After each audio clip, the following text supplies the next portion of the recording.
ഇതങ്ങനെ വിട്ടാനൊന്നും പറ്റില്ല കേട്ടോ. നമ്മൾ താഴും തോറും നമ്മുടെ തലയിൽ കയറി കളിക്കുക. ഇത് ബോധമില്ലായ്മ ഒന്നല്ല. അത് ശരിയാ, പക്ഷെ ഇവിടെ ഒരാളുടെ തോന്നി മാസം മാത്രം നടക്കില്ല. അച്ഛനൊക്കെ തന്നെയാ, പക്ഷെ നിലയ്ക്ക് നിർത്തണം.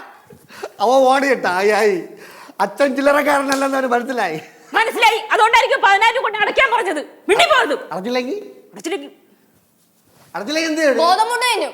ഗോതമുണ്ട ജയിലിൽ കിടന്ന് അഴിയുണ്ട് മഴി പാടാണ്. എന്റെ അച്ഛാ അവിടെ കണ്ട് കൂമിട്ടെ ഞാൻ ഇങ്ങനെ ഇടിക്കും. അപ്പളേ നീലു കുട്ടികളെ കേശു എന്നൊക്കെ കിടന്ന് വിളിക്കില്ലേ കേട്ടാ. അച്ഛനെ പേടിപ്പെടുത്തല്ലേ. അച്ഛാ അച്ഛനെ എന്ത് കാര്യം കണ്ടാണ് ഈ ജാടയൊക്കെ കാണിക്കുന്നത്? പൈസ വേണം, അതില്ല. അല്ലെങ്കിൽ ബന്ധുശക്തി വേണം, അതും ഇല്ല. ഇത് രണ്ടും ഇല്ലാതെ അച്ഛൻ എന്ത് ചെയ്യാൻ പോവാ? അച്ഛന് ബന്ധുശക്തി ഇല്ല, ബന്ധുബലം ഇല്ല അല്ലേ? എടി അച്ഛന് നെയ്യാറ്റിങ്കര ഒരുപാട് ബന്ധുക്കളുണ്ടടി. നെയ്യാറ്റിങ്കര അവിടെ ഉണ്ടാവുമല്ലോ കുറെ ആൾക്കാർ. അവിടെ പോയി പോരെടുക്ക്. ഞാൻ പോവടി പോവും. പോവടി ഞാൻ പോവും.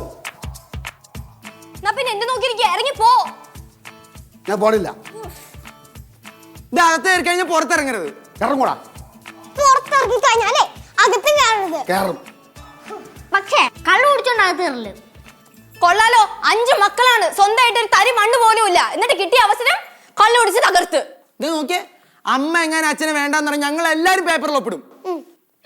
ഞാൻ നിങ്ങളെ ഭരിക്കണമെന്നല്ലേ നിങ്ങൾ എല്ലാരോടും പറയണേ. എന്നാ പിന്നെ ഞാൻ പറഞ്ഞ അനുസരിച്ച് ജീവിക്കേ. അമ്മ പറയണ പോലെ കേട്ട് കഴിഞ്ഞാൽ അച്ഛൻ ഇവിടെ ഇരിക്കാം. അച്ഛൻ 2 ദിവസം കൊണ്ട് എത്ര രൂപ കള്ളുടിച്ച് കളഞ്ഞെന്നറിയാവോ? ഒരു ഐസ്ക്രീം വാങ്ങിച്ചു തരാൻ പറഞ്ഞാൽ പറ്റില്ലല്ലോ. ഒരു പൊട്ട് പോലും മേടിച്ചു തരില്ല. അതൊക്കെ പോട്ടെ, ഇവിടെ നോക്കി കഴിഞ്ഞിട്ടില്ല. ബസ്സിന് 5 രൂപ ചോദിച്ചു കഴിഞ്ഞാൽ അതും തരില്ല. എനിക്കാണെങ്കിൽ ഒരു ബർഗർ മേടിച്ചു തരാൻ പറഞ്ഞാൽ അതും മേടിച്ചെടുത്തില്ല. പറ മനുഷ്യ, മക്കൾ ചോദിക്കുന്ന ഉത്തരം പറ. അയ്യോ എന്നെ എല്ലാം കൂടെ കൊല്ലണേ. എന്നെ കറക്കി കറക്കി എനിക്ക് കറക്കി കറക്കി എനിക്ക് ഛർദിക്കരുത്, ഛർദിക്കരുത്. ഇതിനകത്ത് ഛർദിക്കാൻ പറ്റില്ല. പുറത്തു ഇറക്കിയ എന്നെ ഛർദിക്കാൻ പോലും സമ്മതിക്കില്ലേടി. ഛർദിക്കല്ല, അച്ഛനെ ഇനി വെള്ളം അടിച്ചു കഴിഞ്ഞാൽ ഇവിടെ കേറ്റത്തില്ല. ഉറപ്പ് തന്നെ. ഒരു കാര്യം ചെയ്യ്, തീരുമാനത്തിന് വല്ല മാറ്റം ഉണ്ടെങ്കിൽ അറിയിക്കണം കേട്ടോ. അറിയിക്കാമേ. ഒരു മാറ്റം ഇല്ല ഇപ്പൊ. ഈ ബാലു ഇനി ഈ വീട്ടിൽ കയറില്ല. കേറ്റൂല. അന്വേഷിച്ച് വരരുത്. അന്വേഷിച്ച് വരുന്നവനെ ഞാൻ തല്ലും.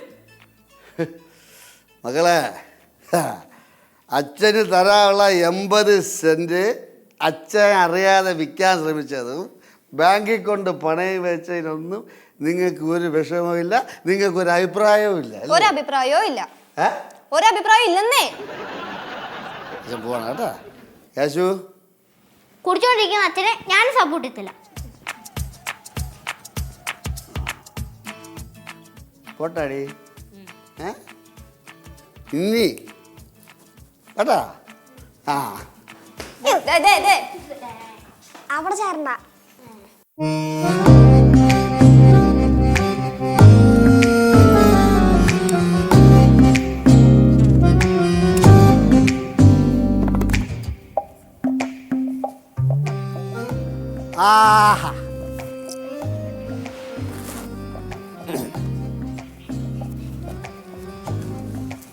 മക്കളെ ശിവ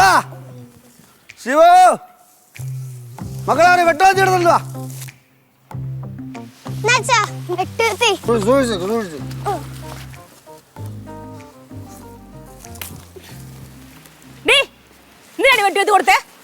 അച്ഛൻ പറഞ്ഞു എന്താ കാണിക്കണേ?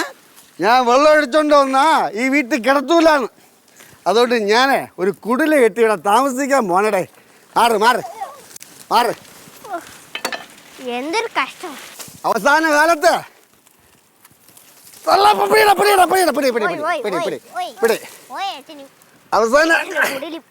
അവസാന കാലത്ത് തള്ള മക്കളും കൂടെ എന്നെ അടിച്ച് വെളികളയും.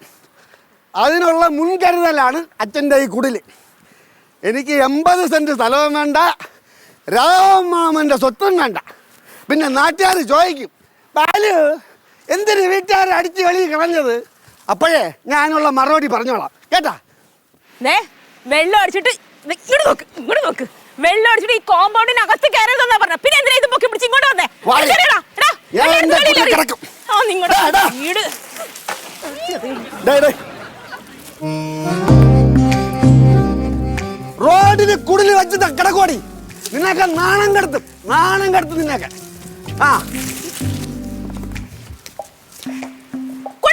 ചെല്ല. പോ. എന്താമ്മേ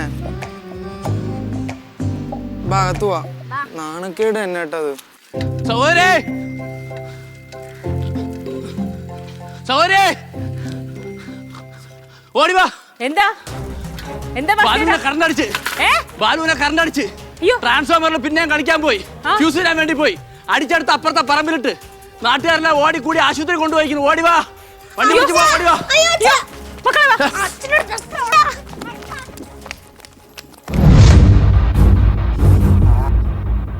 പതുക്കെ.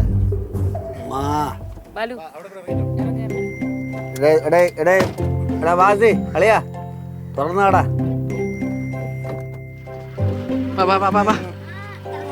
അതിലിറങ്ങി വാസി എന്നെ അവിടെ കൊണ്ട് വയ്യടാ.